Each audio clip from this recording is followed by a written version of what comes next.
जय हिंद, नमस्कार। आप देख रहे हैं एबीएन न्यूज। अनीता विश्वकर्मा के साथ। धर्म युद्ध के साथ साथ कर्म युद्ध है ये चुनाव। नीलिमा। भदोही ज्ञानपुर विधानसभा क्षेत्र के कई गांव में आयोजित एक कार्यक्रम में पूर्व शिक्षा मंत्री और कानपुर के कल्याणपुर विधायक नीलिमा कटियार ने लोगों को संबोधित करते हुए फिर से नरेंद्र मोदी को प्रधानमंत्री बनाने की अपील की। साथ ही में चुनाव को धर्म युद्ध के साथ साथ कर्म युद्ध भी बताया। विधायक नीलिमा कटियार ने कहा कि 2014 के पहले की सरकारों द्वारा किए गए खुलेआम भ्रष्टाचार नहीं भूलना चाहिए। यह हमें याद करना है कि किस तरह से देश के विकास को दरकिनार करते हुए बस अपनी और अपने रिश्तेदारों के विकास को प्राथमिकता देने का कार्य किया जाता था। उन्होंने कहा कि भ्रष्टाचार इतना बढ़ गया था जो सभी लोग जानते हैं। आज जो देश में विकास और संस्कार की बात हो रही है, इसके लिए हम क्या सोचते हैं यह जरूरी नहीं, बल्कि लोग क्या सोचते हैं यह जरूरी है। विकास और संस्कार साथ साथ चल रहा है। मजबूत सरकार लगातार बनी रहे, यह सभी को ध्यान देने की जरूरत है। भारत माँ का यश गौरव विश्व में बढ़ा है। जो देश का सपना था वह पूरा हुआ है। करोड़ों लोगों को राशन, आवास, Ayushman card, skill power, Ujjwala योजना की व्यवस्था की गई है। आज भारत के युवा हुनरमंद है। पूरे विश्व की निगाह भारत पर है। आगे बोलते हुए उन्होंने कहा कि मतदान के माध्यम से हर एक नागरिक देश को एक नई दिशा देता है। सरकार की व्यवस्था निष्कलंक है। पहले की सरकारों में भ्रष्टाचार में लिप्त थी, लेकिन आज पूरी तरह पारदर्शी है। बताया कि पूरे विश्व में कोरोना का हाहाकार मचा था, लेकिन भारत ने अपनी व्यवस्था के हिसाब से विश्व में मिसाल पेश की। आज भारत दुनिया का सबसे अधिक फोन निर्माता बन गया है। पूरी दुनिया में मिलेट्स का नाम दिया जो केवल भारत में पैदा होता है। लोगों से भारत को विकसित राष्ट्र बनाने के लिए अपना महत्वपूर्ण मत देश हित में देने की अपील करते हुए कहा कि जो भगवान का सबूत मांगता हो, जो केवल साधन के रूप में टीएमसी को चुन लिया हो, उसकी मानसिकता क्या है ये भदोही वासियों को सोचना होगा। इस बार का चुनाव धर्म युद्ध के साथ साथ कर्म युद्ध भी है, इसीलिए देश के नाम को बढ़ाने के लिए सभी का सहयोग जरूरी है। भारत विकसित राष्ट्र बनाने के लिए तैयार है।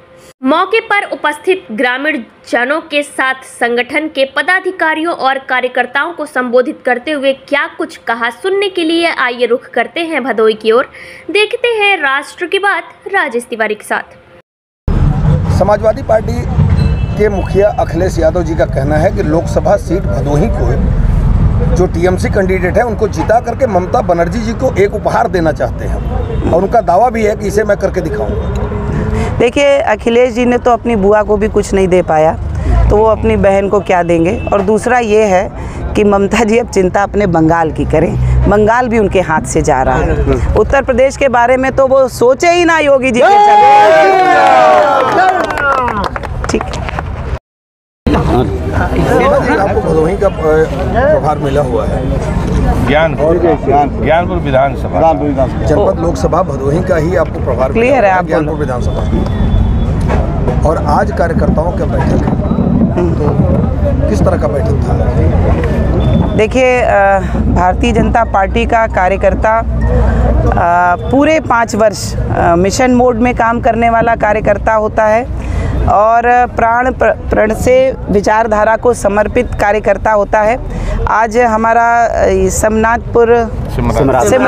सिमरातनाथ मंडल है ये ज्ञानपुर विधानसभा का, और आप देख सकते हैं कि सभी सम्मानित हमारे जो शक्ति केंद्र संयोजक हैं, सेक्टर संयोजक हैं, हमारे सम्मानित बूथ के अध्यक्ष हैं, वरिष्ठ जो कार्यकर्तागण हैं, पदाधिकारी हैं, हमारे इस ज्ञानपुर विधानसभा के सम्मानित जो प्रभारी हैं अमित सिंह जी, जो हमारे संयोजक हैं तो अरविंद शुक्ला जी, और आप देख सकते हैं सभी वरिष्ठ कार्यकर्ताओं के साथ एक बार एक रचना कार्य योजना बनी है कि कैसे इस बैठक के बाद शक्ति केंद्र पर बैठक करके बूथ समिति के साथ, पन्ना प्रमुखों के साथ बैठ करके मतदान के दिन की रणनीति, मतदाता सूची का अवलोकन करना, उसका अध्ययन करना, एक एक मतदाता, एक एक परिवार के साथ जुड़ करके उसका मतदान पहले तो 25 तारीख को सुनिश्चित हो कि वो हो ही हो।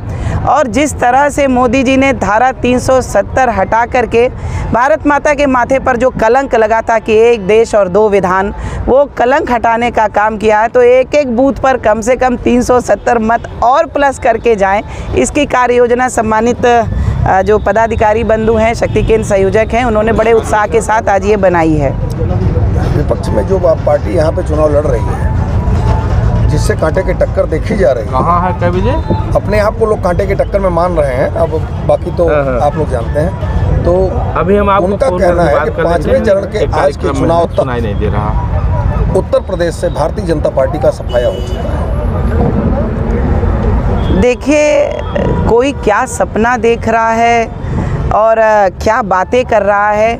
अभी आपने जो 2 लाइनें बोली हैं, उन्होंने कहा कि 5वें चरण में भारतीय जनता पार्टी, मतलब ये जो लोग बातें कर रहे हैं, इनको इस देश की जनता ने लगातार चुनाव दर चुनाव, चाहे केंद्र का हो चाहे राज्य का हो, लगातार उनको बताने का काम किया है कि वो इस देश की जनता अपने परिवार के मुखिया के साथ ही बंद करके इस देश को ये जो भारत है आज 5वें नंबर की अर्थव्यवस्था बना है, तो मोदी जी के साथ जो विकसित भारत का संकल्प है, ये पूरा देश पूरे मजबूती के साथ मोदी जी के पीछे खड़ा है। और तीसरी बार एक बार फिर मोदी सरकार, और अब की बार 400 पार करके भारत की जनता ने तय कर लिया है।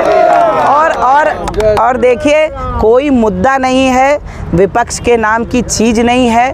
पहली बार ये देश ऐसा चुनाव देख रहा है कि कोई लहर नहीं है, कोई हवा बयार नहीं है, ये सुनामी मोदी जी की चल रही है। चुनाव एक